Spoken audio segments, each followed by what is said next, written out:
ಮೊದಲನೇದಾಗಿ ಒಂದು ಶ್ಲಾಘನೀಯವಾದಂಥ ವಿಷಯ ಇದು. ಈ ಒಂದು ಅನಾಮಲಿ ಅಂತ ಹೇಳ್ತಾರೆ, ಏನು ಇದು ಒಂದು ನಮ್ಮ ಒಂದು ವ್ಯವಸ್ಥೆಯಲ್ಲಿ ಹೀಗೆ ನಡೆದಿರೋಂತಹ ವ್ಯವಸ್ಥೆಯಲ್ಲಿ ಇದೊಂದು ಕ್ರಿಯೇಟ್ ಆಗಿ ಕನ್ಫ್ಯೂಷನ್ಸ್ ಆಗಿ ಬಿ ಖಾತಾ ಇಲ್ಲೀಗಲ್ ಆಗಿರುವಂಥದ್ದು, ಇಂಥ ವಿಚಾರಗಳಿಗೆಲ್ಲ ಒಂದು ಸೊಲ್ಯೂಷನ್ಸ್ ಹೇಗೆ ಮಾಡ್ತಾರೆ ಅನ್ನೋದೊಂದು ಪ್ರಶ್ನಾರ್ಥಕವಾಗಿ ಉಳಿದಿತ್ತು. ನಿಜವಾಗ್ಲೂ ಇದು ನಮ್ಮ ಕಂದಾಯ ಸಚಿವರಿಗಾಗಲಿ ಮತ್ತು ಒಂದು ಸರ್ಕಾರದ ಒಂದು ಯಾರು ನೇತೃತ್ವ ವಹಿಸ್ಕೊಂಡಿದ್ದಾರೆ, ಇಂತಹ ಒಂದು ಸೊಲ್ಯೂಷನ್ಸ್ ಕೊಡೋದಕ್ಕೆ ಮುಂದೆ ಬಂದಿರೋದು ಒಂದು ಶ್ಲಾಘನೀಯವಾದಂಥ ಕೆಲಸ.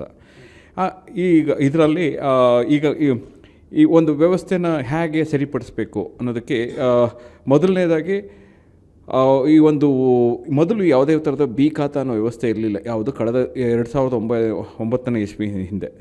ಅದಾದಮೇಲೆ ಒಂದು ವ್ಯವಸ್ಥೆನ ಹುಟ್ಟಾಕಿದ್ರು.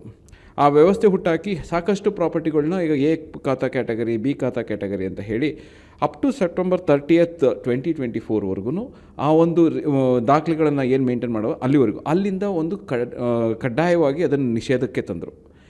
ಈಗ ಮುಖ್ಯವಾದ ವಿಚಾರ ಏನಂತ ಅಂದರೆ, ಇನ್ನು ಮುಂದೆ ಯಾವುದೇ ಬಿ ಖಾತಾಗಳನ್ನು ಇಶ್ಯೂ ಮಾಡೋದಿಲ್ಲ.